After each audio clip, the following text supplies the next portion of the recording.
everyone, and welcome back to day 30 of Preptober. As you can tell, the background's changed, and that's simply because I pre-filmed all of the videos, including tomorrow's video, back in like mid to late September, but I couldn't yet film this one because I didn't actually know what I would be writing. And so I waited, and in that time we also rearranged our furniture a bit, and here we are. But as you can tell from the title, today I'm back to talk to you about my NaNoWriMo project, because I have hinted at it when I talked about the elevator pitch and the synopsis, but I didn't know any more than what I told you then at that point, and now I actually have an outline. So I want to talk to you about that. If it's really echoey in here, I do apologize. I'm still trying to figure some things out, and I do feel like it is a bit echoey, so I'll work on that. So I believe that the elevator pitch that I told you was conversion therapy for witches, or potentially conversion therapy for magicians. And that was what I had at that point. That has since evolved a bit. I'm going to read you the synopsis that I've put on the Nano site, just to sort of get us started, and then I'm going to add to that because the synopsis is kind of vague at this point, and I have things I don't really know how to put into the synopsis right now, but that I still want to tell you about because I'm super excited about it. So let's go. Alyssa Young is a witch in a world that's as biased to witches ever since the witch trials, resulting in people hiding their powers for centuries. When she watches her best friend and fellow witch Ivy get captured by police and carted off to an unknown location, Alyssa throws herself headfirst into trying to find a way to get Ivy back. On the way, she makes friends, enemies, and finds out about the sinister plans to rid the world of witches once and for all. Now, none of that really says conversion therapy, and I can understand if you're a bit confused, but in the world that I have built, it is sort of our world, but with a diversion away from the witch trials. So the witch trials that took place now hundreds of years ago are a thing in my story, and a lot of witches died during those trials, and the rest sort of went into hiding. And it's now hundreds of years later, and slowly but surely witches are daring to come out again and maybe start using their power, but it's not really socially acceptable to be a witch. The government is trying to control the witches. They want them to register in order for them to get jobs and financial security, and they're plugging it as a, well, if you register, you get a better life. But some of the witches are very uncertain and thinking that, well, they're actually trying to keep track of us or control us or something like that, and that's actually the case. So not all witches are registering. But things are rapidly changing in the world, new laws are put into place, people are being treated very unfairly, and the government decides to sort of just round up all the witches, put them in these conversion therapy facilities, and try to convince them that magic is bad, do some brainwashing through, therapy, which is mostly just torture, and then continue converting witches through these witches, if that makes sense. I am super excited about this story, and I have actually, like I said, done some outlining. So I followed Katatastic's 3-act, 9-block, 27 chapters method. I will link it down below in the description for you. And it's actually worked out pretty well. I have a few things towards the end around the climax action resolution bit that I'm a bit uncertain about what I will do with or how that will play out. Because I know the gist of what happens. I know the main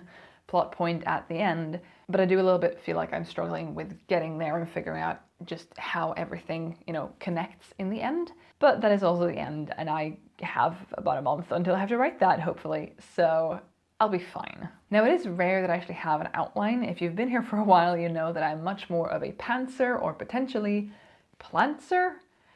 And I wouldn't still call myself a plotter because yes, I have an outline, but it's like an A4 page, it's not more than that. But I have actually so far found this experience pretty good.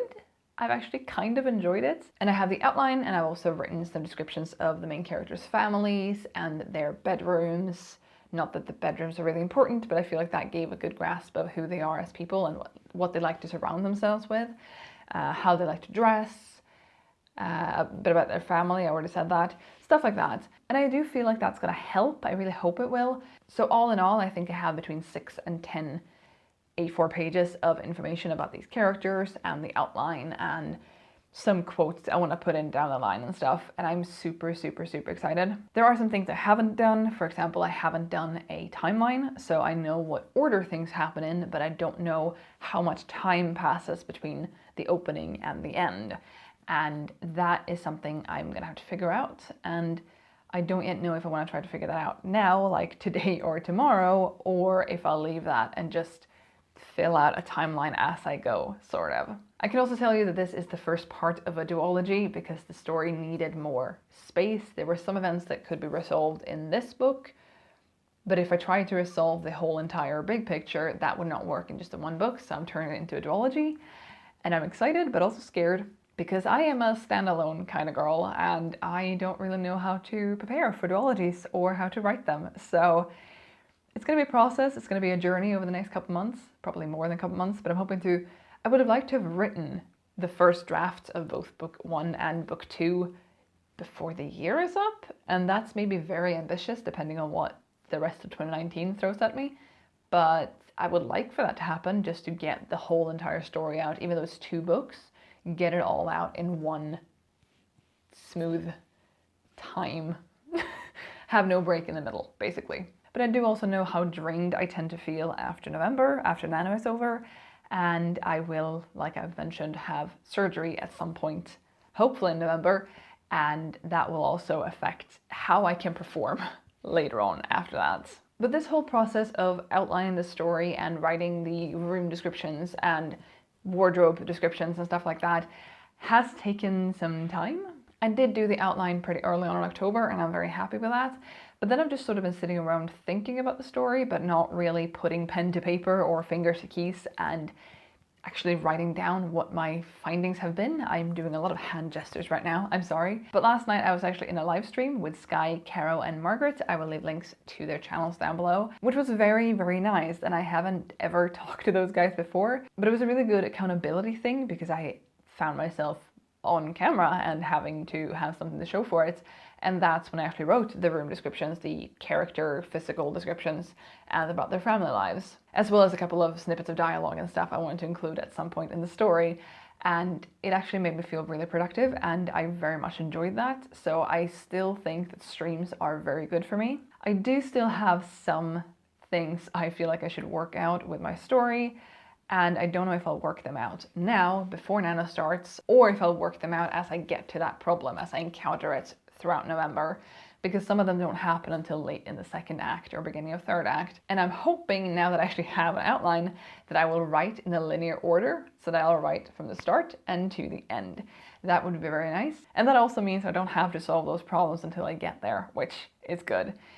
But I'm not sure what I'm gonna do. I'm considering doing a stream like tonight or tomorrow and try to figure those things out, but I haven't decided yet. And maybe it is better for me to not have everything planned out, because as I've said before, sometimes that just bores me of the story before I've even started writing. Anyway, I do believe that is it for this video. Again, I'll have a video up for you tomorrow, which I filmed back in September, so the background will be different again, but after that, it's probably going to be roughly this background that you see in my videos. I would love to hear down below what you're going to work on for November and how far along into your plans you are, if you're planning at all. And I'm also going to put a link to my buddy page or my Nano profile page in the description, and also put my name on the screen right now in case you want to add me, because I would love to have you as a buddy.